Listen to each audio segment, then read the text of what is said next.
आंदोलन को सफल बनाने का काम किया था, हमने सबने मिलकर के याद किया। लेकिन सही कह रहे थे आदरणीय जयशंकर पांडे जी, ये जो झंडा लगाने का कार्यक्रम बीजेपी इसलिए करती है। बीजेपी पर जमकर बरसे अखिलेश यादव, बोले ये झंडा लगाने का कार्यक्रम बीजेपी इसलिए करती है क्योंकि इन्होंने भारत छोड़ो आंदोलन का विरोध किया था। इन लोगों ने राष्ट्रपिता महात्मा गांधी और समाजवादियों का साथ नहीं दिया था। ये बात छुपाने के लिए घर घर झंडा लगा रहे हैं। साथ ही बोले कि पुलिस के लोग बहुत ही अनुशासन में रहने वाले लोग हैं, ये सिर्फ ऑर्डर मानते हैं और कुछ नहीं मानते। अभी जो ऑर्डर चल रहा है वह गरीबों के घर गिराने का चल रहा है। साथ ही बोले कि महाभारत पड़ी है, जहां कभी महिलाओं का अपमान हुआ है उनको समय आने पर जनता ने सजा दी है। जो लोग कमजोर और डरपोक होते हैं वही अन्याय करते हैं। एक के बाद एक अन्याय हो रहा है। साथ ही बोले कि भाजपा सरकार कहती है कि 100 में केवल 4 बेरोजगार हैं। आज गांव में चले जाओ तो किसी को भी नौकरी और रोजगारी सरकार नहीं दे पा रही। साथ ही कहा कि अगर प्रदेश को और समाज को अगर कोई सुधार सकता है तो वो समाजवादी लोग हैं। इसी दौरान और क्या कुछ कहते नजर आए सपा राष्ट्रीय अध्यक्ष अखिलेश यादव, आइए देखिए इस रिपोर्ट के जरिए। उस आंदोलन को सफल बनाने का काम किया था, हमने सबने मिलकर के याद किया। लेकिन सही कह रहे थे आदरणीय जयशंकर पांडे जी,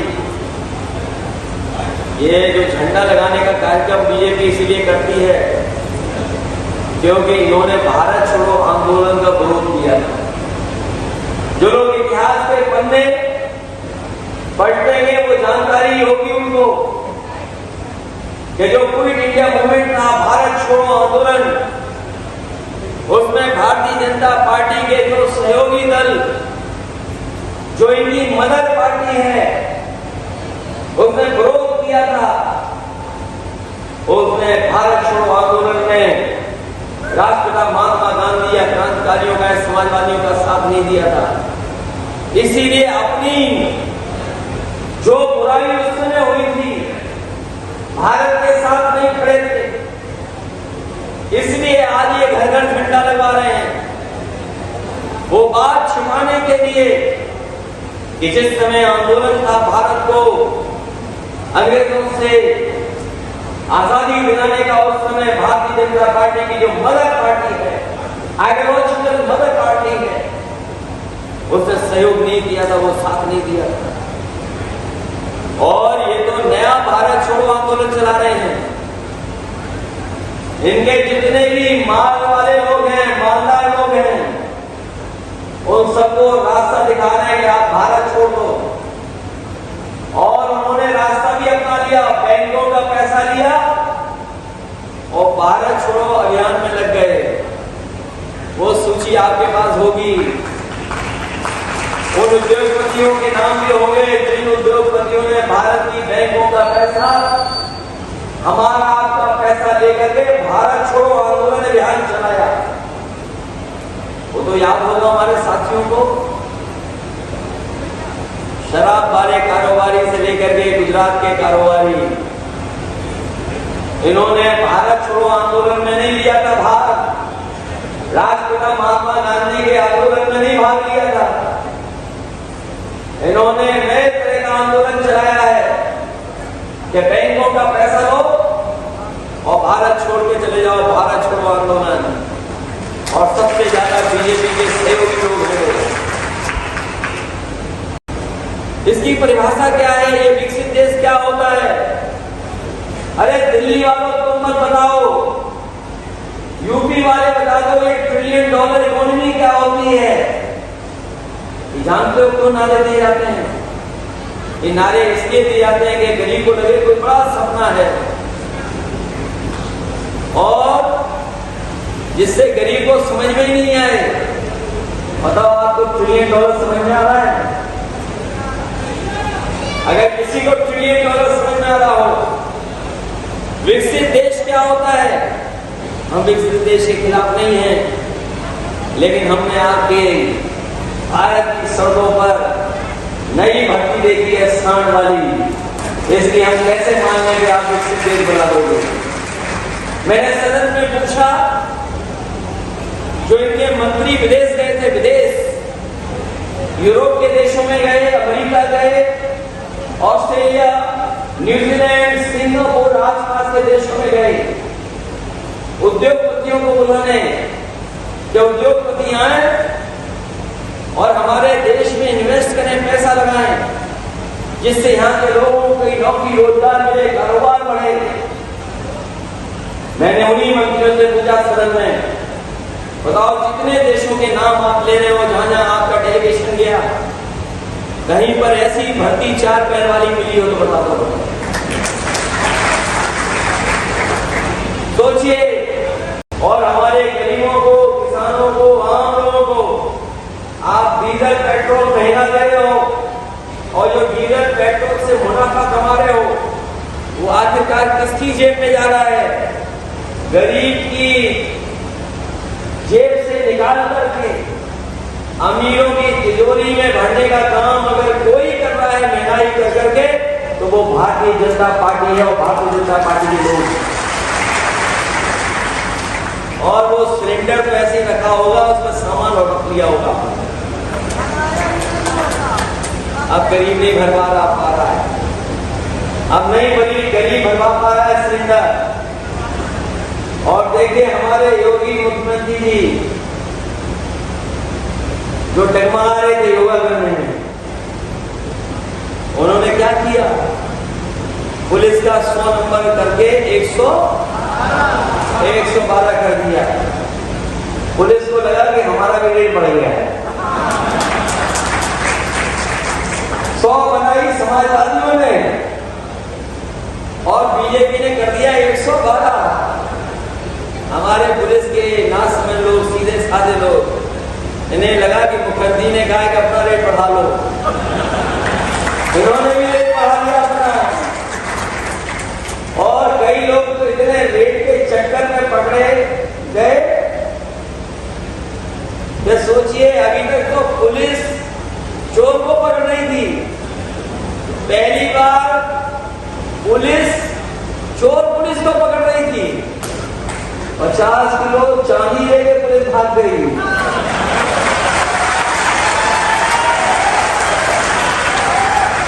ये असर कायदा था जो योगी जी ने 100 नंबर 112 कर दिया। उसी पैसा है। सोचिए आप कहां ले जा रहे ये डबल इंजन वाले लोग। डबल इंजन वाले जाने कहां ले जा रहे हैं हम लोगों को। और अगर सरकार चलते हुए देखोगे तो इंजन एक दूसरे को टक्कर मार रहे हैं। अभी तक इनका डीजीपी परमानेंट नहीं है। और सबसे ज्यादा असुरक्षित महिलाएं अगर कहीं हैं तो आपके उत्तर प्रदेश में सबसे ज्यादा घटनाएं महिलाओं के ऊपर हुई है। भारतीय जनता पार्टी की सरकार दलितों पे हो रही है, पिछड़ों पे हो रही है। और अन्याय की तो सीमा ला गई है लोग। ये अन्याय समाजवादियों को भी घबराना नहीं, डरना नहीं, मैं ये कहना चाहता हूं आपसे। मैंने अभी बांदा में कहा था कि ये बुलडोजर के पास कोई दिमाग नहीं होता, स्टेयरिंग होता है, स्टेयरिंग। और ये हमारे पुलिस के लोग बहुत ही अनुशासन में रहने वाले लोग हैं। ये भी ऑर्डर मानते हैं और कुछ नहीं मानते हैं। अभी ऑर्डर चल रहा है बुलडोजर से कि 2 मंजिले घर गिराओ। अभी ऑर्डर जो चलता है वो गरीबों के घर के गिराने का है। और कभी समाजवादी लोग सरकार में आ गए तो यही ऑर्डर मानेंगे, वही बुलडोजर होगा।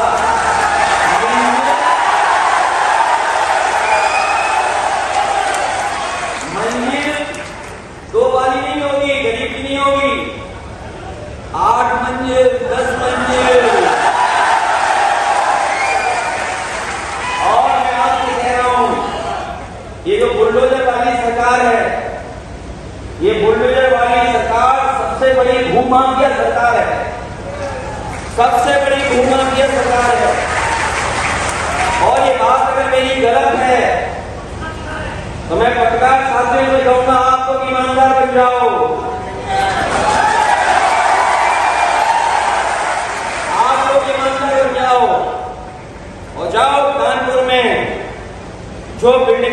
दिखाई दें, बड़ी बड़ी में देख के आना, बताओ इलीगल है कि नहीं है। लखनऊ देख के आओ इलीगल है कि नहीं है। अयोध्या देख करके आओ इलीगल है कि नहीं है। बनारस देख के आओ जो बड़ी बिल्डिंग है वो इलीगल है कि नहीं है। और फिर बीजेपी के लोग घूम आते हैं, इसलिए मैं कह रहा हूं आप अयोध्या की रजिस्ट्रियां बता दो सबसे ज्यादा किसने कराई है। सबसे ज्यादा बीजेपी के लोगों ने रजिस्ट्री की है।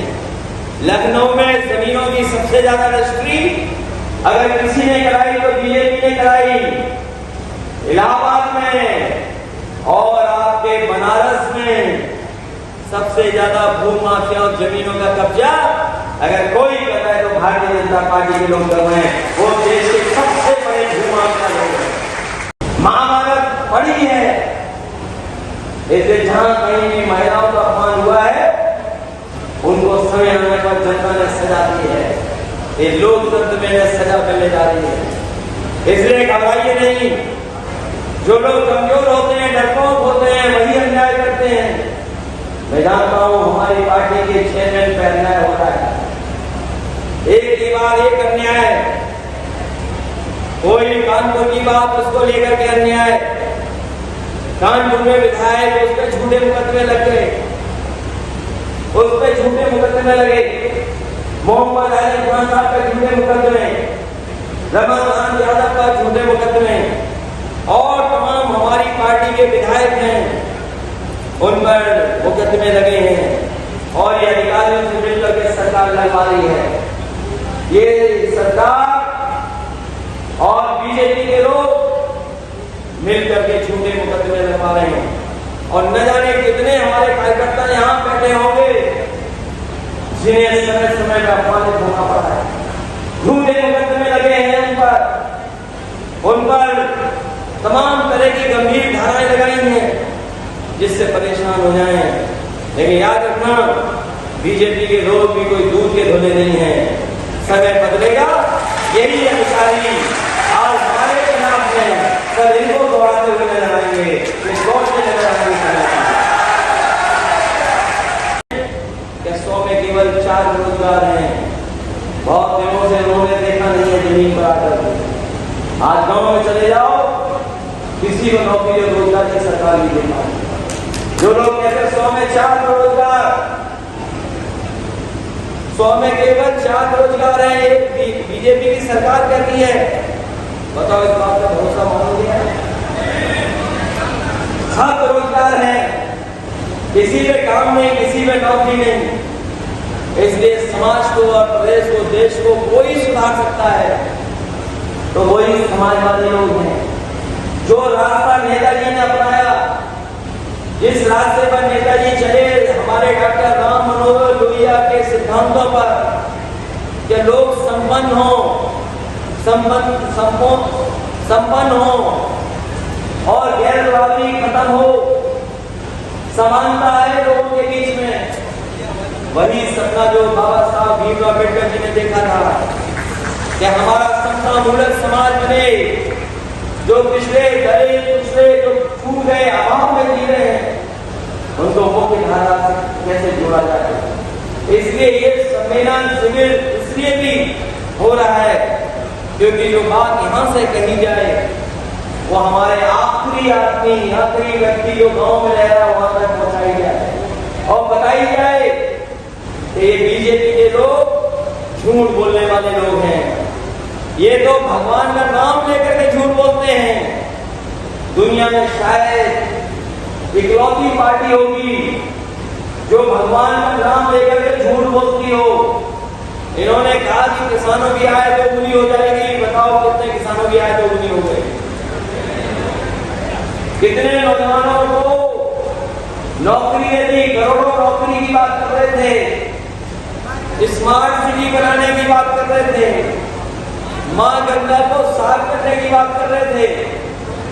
अरे मां गंगा को साफ हाथ में करना, फतेहपुर में पहले नाला और फतेहपुर में नाला साफ करना।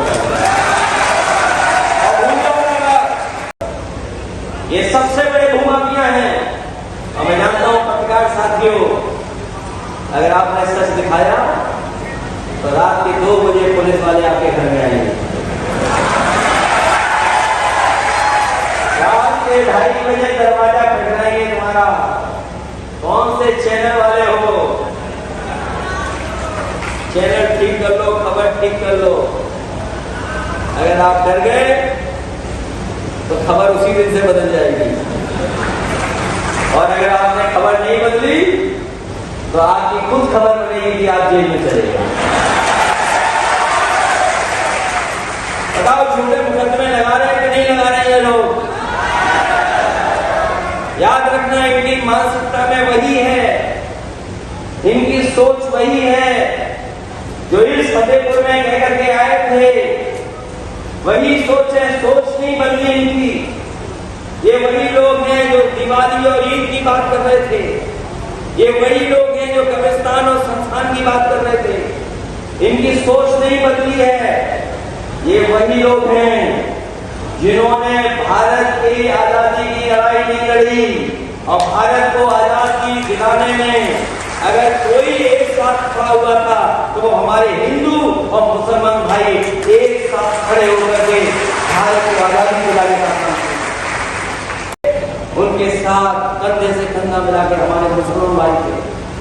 लेकिन ये सरकार अपने वोट के लिए, अपनी कुर्सी के लिए, सरकार के लिए किसी के बीच में दरार पैदा कर देंगे, किसी के बीच में।